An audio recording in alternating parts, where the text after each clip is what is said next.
আসলে আমার মনে হয় যেটা স্বরাষ্ট্রমন্ত্রী তো কাজ না, উনি কোনো কাজ করেন না।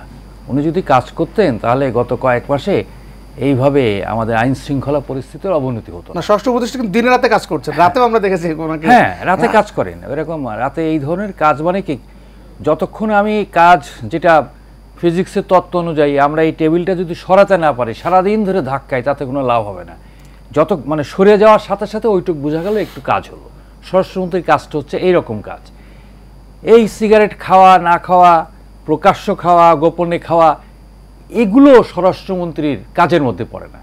এটা আমাদের দেশের সংস্কৃতি।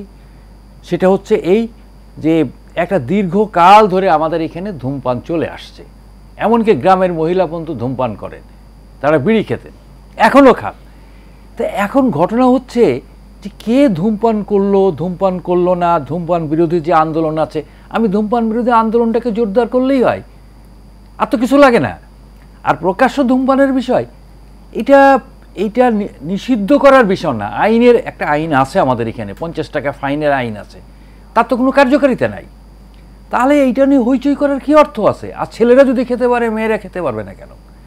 এটা হচ্ছে মৌলবাদী বা সাম্প্রদায়িক যে শক্তি আছে, এটাকে উস্কায় দেয়। আপনাকে মনে রাখতে হবে, আমাদের দেশে একসময় এই রমজানের সময়, রমজানের পবিত্র কখনোই ক্ষুণ্ণ হয় নাই। তাহলে কি আমরা মুসলমান ছিলাম না?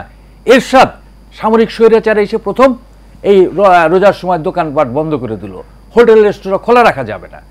এ তো ক্ষতি করছে, এতে সাম্প্রদায়িকতা উস্কে দিচ্ছে, মৌলবাদ উস্কে দিচ্ছে, ধর্মান্ধতা উস্কে দিচ্ছে।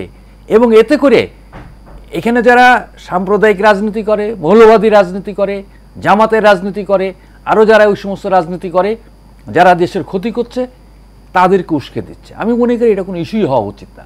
স্বরাষ্ট্রমন্ত্রী অহেতুক এটাকে উস্কে দিয়েছে তিনি কথা বলে। গণমাধ্যমের ভূমিকা কি ছিল এখানে? এখানে গণমাধ্যম, আমরা এই সংবাদটা দেখেছি যে ফলাও করে প্রচার করতে হয়। গণমাধ্যমের কাজ হলো তো প্রচারই করা। গণমাধ্যমের দায় নেই, রাষ্ট্রের প্রতি গণমাধ্যমের কোনো দায় নেই। দায় আছে বলেই তো করেছে। কারণ এই যে স্বরাষ্ট্রমন্ত্রী কাজের কাজ না করে অকাজের কাজ করছেন, এটাকে গণমাধ্যম সামনে তুলে ধরেছে। এটাই গণমাধ্যমের কাজ।